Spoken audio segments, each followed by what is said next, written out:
I don't know if you've ever felt this way about false starts in your life, where you think you get something going and you take that first step just to realize that you're not ready, or the circumstances around you aren't ready, and just different things happening in life that prevent you from actually taking the next step. And so that's kind of how I felt multiple times with the journey of filmmaking, with the journey of creativity. And honestly, a part of that is ministry. Feeling like what God was calling me in certain seasons was taking away from other callings I had felt. That seasonal callings were hindering callings down the road. And so I would take these initiatives to get going with something, and then it wouldn't materialize, and I would have to pivot, or I'd have to do something else, or just give up because of the nature of how things happened.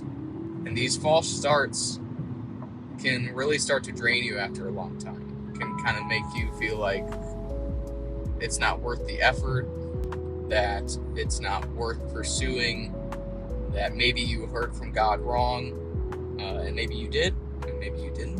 When God plants an idea in your heart, in your mind, in your soul, it tends to stick with you no matter what.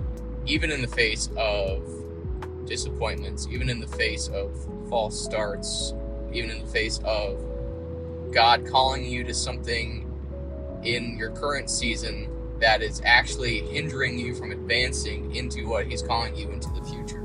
So those dreams and those visions that God has planted within you still kind of linger. And I think that is a good test as well.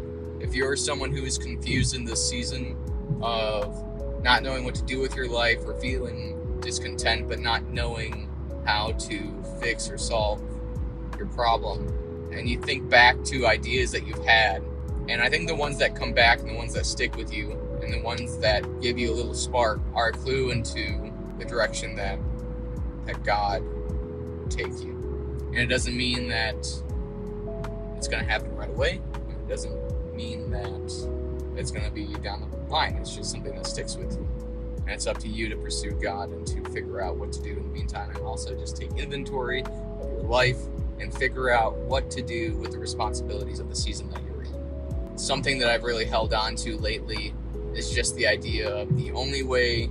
You tend to hear this a lot from seasoned actors who have gotten a boost in their career later in their life. They tend to say the only way for you to fail is if you quit. And I've been really holding on to that.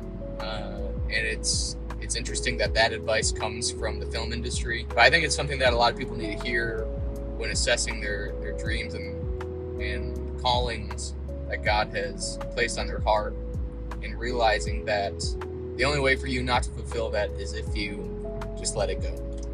And so if you've had false starts, if you've had disappointments, if you've had dreams that are unfulfilled, I just want to encourage you, keep hope alive, keep stirring the gifts that God has given you that are specifically for the calling that He has placed upon your life and the purpose that He has for you.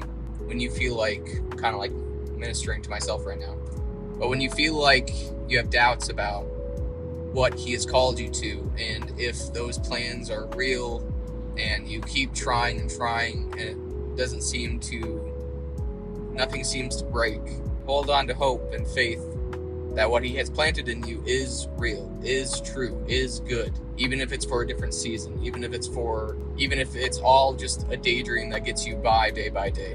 So I just encourage you to keep that hope alive and to trust God in the process, which, to be fully transparent, I have struggled with in this season. But that's why I think a community of people who think likewise or struggle likewise is important. And so I'm excited for what's on the horizon and how we can link arms and advance the kingdom and our craft together.